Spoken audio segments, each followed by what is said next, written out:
দেখো পশুরা মজিনী পর্বত কাটিয়া এই ব্রহ্মপুত্রকে সৃষ্টি করেন তিনি।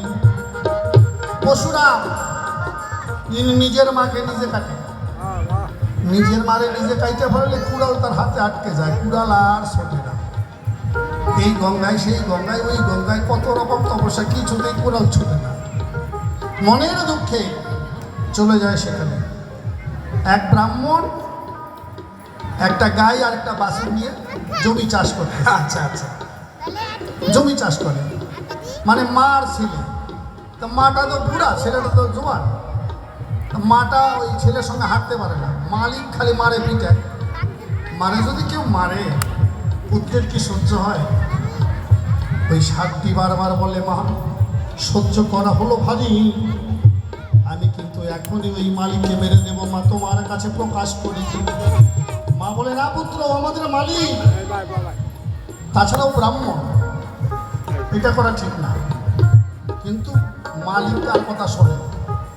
মা মই টানতে পারে না, হাল টানতে পারে না, জোরে জোরে মারে, জোয়াল ছিঁড়ে একবারে মালিককে কুতেইয়ে মারে।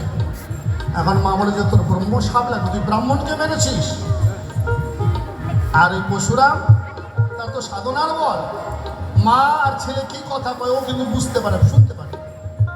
বলে, মা আমি তো আর পশুরাম নই যে নিজের মাকে আমি কাইতে ফালাবো, আমার সামনে আমার মাকে অত্যাচার করে এটা আমি সহ্য করবো? ওই যে ব্রহ্মকুণ্ড আছে, ওখানে স্নান করলে আমার পাপ ধৌত হয়ে যাবে। ওই ব্রাহ্মণকে মারার ফলে সার কালো হইয়া গেল। ব্রহ্মকুণ্ডে গিয়া যখন স্নান যে করিল, সকল পাপ স্খলিত হইয়া আগের রূপ করল ধারণ। এই দৃশ্যটি দর্শন করে পশুরাম তখন সেও গিয়ে ব্রহ্মকুণ্ডে যখন ডুব দিল, সঙ্গে সঙ্গে কুঠার তাহার খসি আগে গেল। বাহ, এত পবিত্র নদী, এ ব্রহ্মকুণ্ডের জল পবিত্র, এটা তো এভাবে আটকায় রাখা যাবে না। ওই কুঠার দিয়ে পাহাড় কাটে কাটে জলটাকে রাখ রাখ রাখ রাখ, এত সহজে না। মানে এই যে তবলা বাজাচ্ছে না, একজন ঘরের মধ্যে তবলা বাজায়, আর দুই মহিলা গেছে নদীর ঘাটে গিয়ে এই বাজনা শুনতে পায়। এক মহিলা পায় আরেক মহিলার ঠাই, আহা হা দিদি চামড়া কি মিষ্টি। চামড়া কি মিঠে? হ্যাঁ, এখন ওই আরেক মহিলা পায়, নালো দিদি খালি চাম মিষ্টি না, ওটা হাতের গুণ, হাতের গুণ, হাতের গুণে মিষ্টি। যদি সাধনা না করতো তাহলে কি বাজনা এত মিষ্টি হইতো?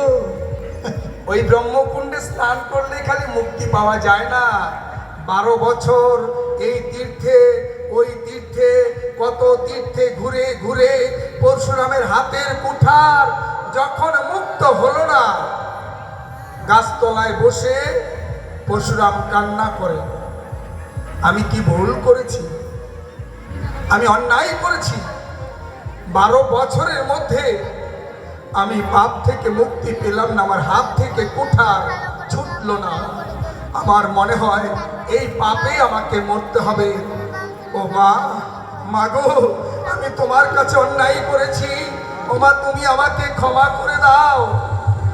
যখন পরশুরাম মা মা বলে কান্না করে, ওই যে 2 চোখের জল তখন ঝরে ঝরে পড়ে, সেই চোখের জল পড়েছিল ওই যে কুঠারে, ওই যে প্রায়শ্চিত্ত হয়ে গেল। ওই চোখের জল যখন এখানে পড়লো, তার পাপ কিন্তু হালকা হয়ে গেল। তারপরে গিয়ে ব্রহ্মকুণ্ডে করলো স্নান, তখন হাতের কুঠার খসে গেল, পাপ থেকে মুক্তি পান। মূল কথা হচ্ছে আমাদের প্রায়শ্চিত্ত, প্রায়শ্চিত্ত না করা পর্যন্ত কখনো পাপ থেকে মুক্তি পাওয়া যায় না। তারপরে বলো কথায় আমি শনিবারে চাই, আমার সঙ্গে মনোরঙ্গে শুনিবে সবাই। এই তো প্রায়শ্চিত্ত মানে এক কথায় হচ্ছে অনুতাপ। এদিকে বাছুরের কথা, যে সে একটা পশু হয়ে তার মায়ের জন্য এত কিছু করছে।